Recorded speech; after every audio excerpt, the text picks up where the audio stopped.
ক্রিকেটকে রেকর্ড ভাঙা গড়ার প্রতিযোগিতা বলে।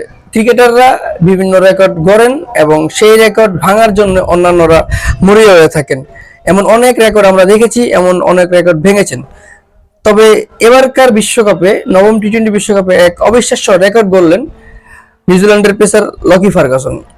এই বোলার নিজের 4টি ওভারের 4টিতে মেডেন নিয়েছেন, 3টি উইকেট শিকার করেছেন। ক্রিকেট বিশ্বে এই প্রথম এমন কোনো রেকর্ড গড়লেন এই খেলোয়াড়। নবম টি-20 বিশ্বকাপের নিজেদের সর্বশেষ অর্থাৎ এই বিশ্বকাপ থেকে অলরেডি ছিটকে পড়েছেন নিউজিল্যান্ড দল। এটি খুব দুঃখজনক, অনেক বড় একটি দল হয়েও তারা দল থেকে বাদ পড়লেন। সর্বশেষ ম্যাচটিতে পাপুয়া নিউগিনিকে হারানোর মধ্য দিয়ে তারা তাদের এই খেলার সমাপ্তি ঘটালেন, বিশ্বকাপের সমাপ্তি ঘটালেন। এই ম্যাচটিতে লকি ফার্গাসন 24টি বলে 24টি ডট হয়েছেন, তার মধ্যে 3টি উইকেট তিনি শিকার করেছেন। এটি বিশ্বব্যাপী নতুন রেকর্ড।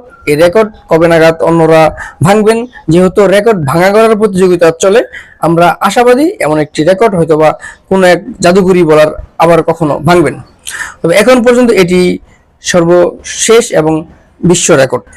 আগে হয়তো 2021 সালে কানাডার এক খেলোয়াড় তার মেডেন রেকর্ড গড়েছিলেন, সেটা হচ্ছে প্রস্তুতি ম্যাচে। কিন্তু বিশ্বকাপ কিংবা বিশ্বে এটি প্রথম যে লকি ফার্গাসন 24টি বলে 24টি ডট 3টি উইকেট তিনি শিকার করেছেন। তারা দল থেকে বিশ্বকাপ থেকে ছিটকে পড়েছেন, তাদের খেলা অলরেডি শেষ হয়ে গেছেন। 8টি দল এখন পর্যন্ত উঠেছেন, তার মধ্যে নিউজিল্যান্ড এবার নেই। আমরা আশাবাদী অন্য কোনো ক্রিকেটার হয়তো এমনই একটি রেকর্ড গড়বেন যা লকি ফার্গাসন গড়েছিলেন।